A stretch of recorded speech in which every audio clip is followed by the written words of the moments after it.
Reciban un cordial saludo. Nuestro equipo está conformado por Wendy Ginette Vargas Caicedo, identificada con ID 610101, y Luz Esmeralda Soto, identificada con ID 667-149, y yo quien les habla, Natalie Zambrano, identificada con ID 668-436, como implementadoras de NIF para pymes.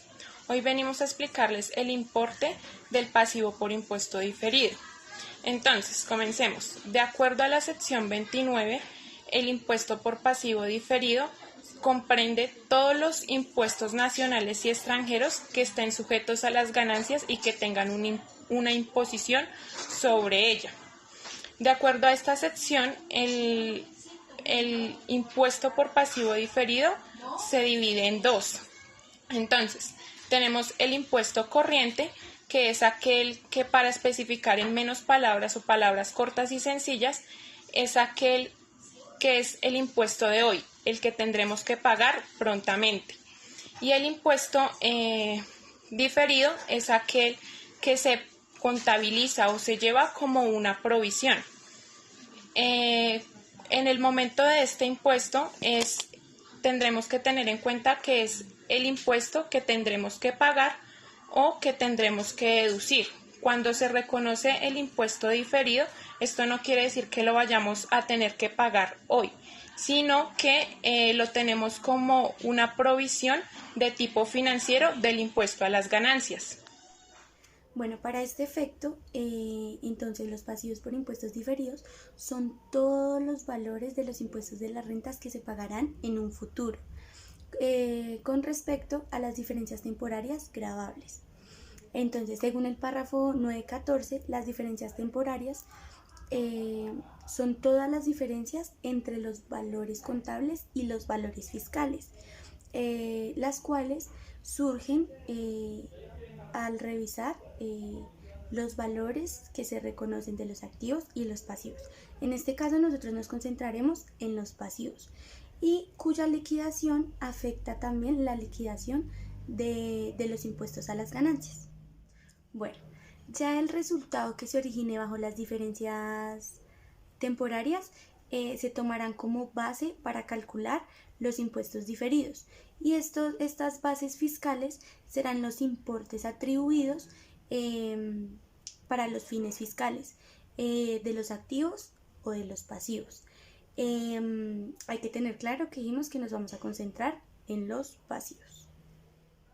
Bueno, de lo anterior surge una gran pregunta, la cual es por qué por lo general las ganancias fiscales de un periodo determinado difieren algunas veces considerablemente de las ganancias contables. Bueno, esto se debe a las leyes fiscales de las diferentes jurisdicciones, las cuales difieren de NIF para pymes. Para entender un poquito más esto, a continuación hablará mi compañera Esmeralda. En este caso, se observará que en la tabla de cálculo del impuesto diferido, que se mostrará más adelante, es la diferencia entre el valor contable, que es el nuevo valor reconocido bajo NIF para las pymes, y el valor fiscal, que son los valores reconocidos anteriormente bajo Colgaf. La diferencia entre estas dos columnas constituye la base del impuesto diferido.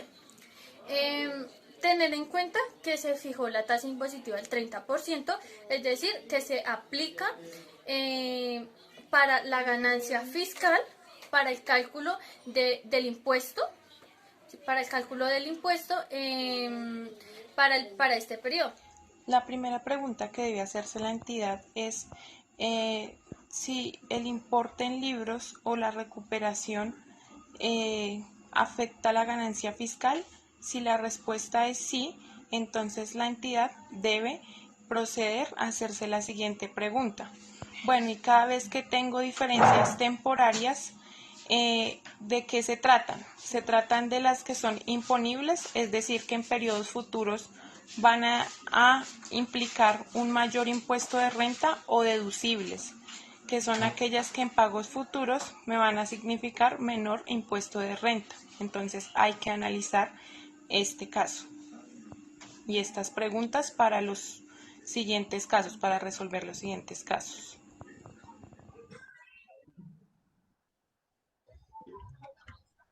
Bueno, para este caso nos vamos a concentrar en analizar lo que constituye pasivo por impuesto diferido y para ello va a comenzar mi compañera Wendy. Por favor, prosigue, Wendy.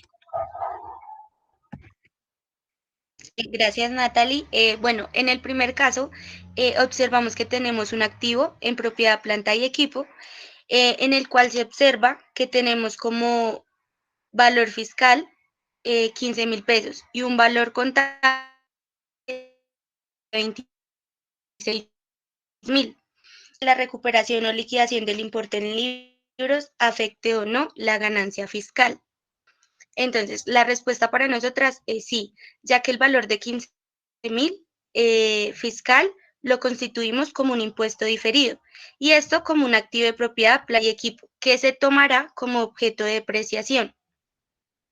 Ya la segunda pregunta, la cual dice, ¿se trata de diferencia temporaria, imponible o deducible? Bueno, para que nosotros podamos responder esta pregunta, es necesario que miremos la sección 29. En esta sección se puede ver el caso de los activos en la cual se señala una condición en particular. Esta nos ayuda a determinar si es imponible o deducible. Encontramos en el párrafo 29.15 lo siguiente. Para los activos, si la base contable es superior a la base fiscal, esto genera una diferencia temporal imponible. Genera en sí un pasivo por impuesto diferido. Frente a esto, nosotros llevaremos el movimiento al crédito por un valor de 3.450, como nos expresa ahí y nos muestra mi compañera Esmeralda.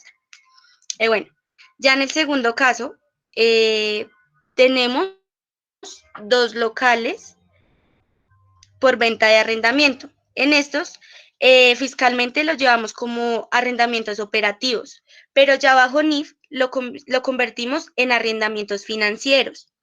Entonces, frente a la primera pregunta que leí anteriormente, siendo un gasto operativo bajo la norma fiscal y queda pendiente, o sea, quedaría pendiente para nosotros mostrárselo a la DIAN con el valor del arrendamiento de 5.500.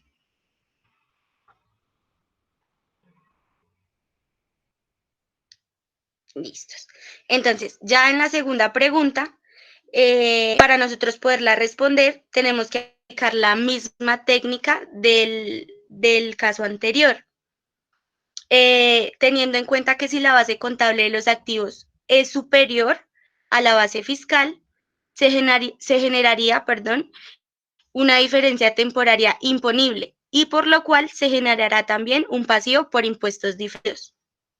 Frente a esto, nosotros deducimos entonces que es un alquiler que será deducible fiscalmente y esta renta generará ganancias de operación.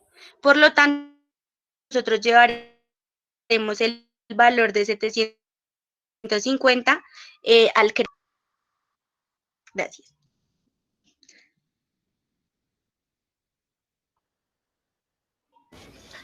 Bueno, entonces ya en el tercer caso se tiene una reestimación de la depreciación, es decir, un nuevo cálculo de la vida útil de los elementos de propiedad, planta y equipos. Y resultado de esta estimación, la depreciación se reduce, es decir, dichas correcciones implican que el activo se deprecie de forma más rápida. Los fines fiscales que la tasa de depreciación cargada en estos estados financieros a efectos de información financiera. Entonces, esto responde a la primera pregunta, puesto que afecta al resultado fiscal reduciéndolo en 7.500 y es decir, disminuyendo el impuesto a las ganancias. Como esto es una reducción, no tenemos un valor fiscal. Por lo tanto, la base del impuesto diferido es el mismo valor contable. Esto implica que Exitosas sobre ese nuevo cálculo le calcule un pasivo por impuesto diferido de 2.250, como lo podemos ver en nuestro comprobante de ajuste. Bueno, entonces, en el séptimo caso, se reconocen unos gastos indirectos por 900 bajo NIF para pymes y se me vuelve como un mayor valor del inventario.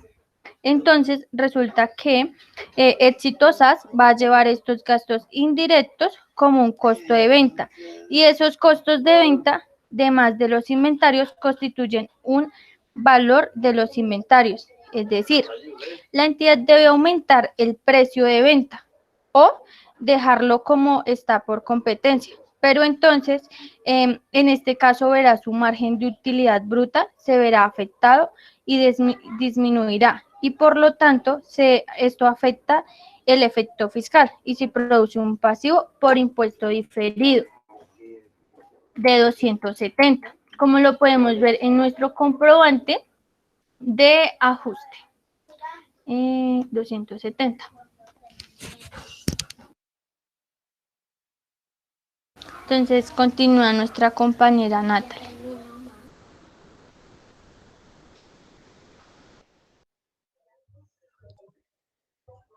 Entonces, en el octavo caso, tenemos unos activos financieros, cuentas por cobrar, que primero tenían un valor fiscal de 10.080 y luego tuvieron un valor contable de 12.000. Entonces, Éxito SAS responde a su primera pregunta que está en el comentario de si aplica impuesto diferido. Y decimos que sí, que este valor, que es el valor fiscal, o sea, los 10.080, constituyen un impuesto diferido porque este es medido a valor razonable con cambios en resultados, es decir, se va a volver un gasto. Luego viene mi segunda pregunta, que se trata de una diferencia temporaria imponible o deducible. Entonces, para responder a esta pregunta, tenemos que mirar la sección 29 y, como lo habíamos dicho anteriormente, está para que para el caso de los activos señala una condición.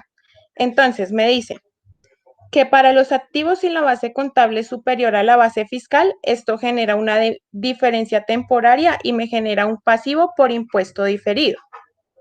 Ese pasivo es igual a 576 y está reconocido en el comprobante de ajustes, que Esmeralda lo va a mostrar.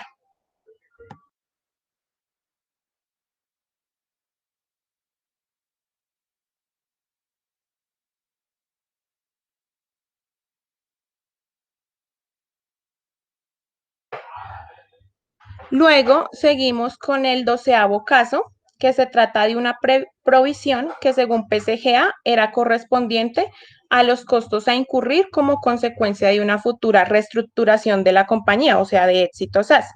Sin embargo, esto no cumplía con los requerimientos de NIF para pymes para reconocerlo como tal y sin embargo, eso queda guardado y se tiene contra el gasto bajo norma fiscal. Entonces, fiscalmente, la forma, ¿sí?, esperada de liquidación de ese pasivo, de esa provisión, se va a hacer a través del pago de los gastos de reestructuración. Entonces, esto puede afectar las ganancias, puesto que es deducible fiscalmente al momento del pago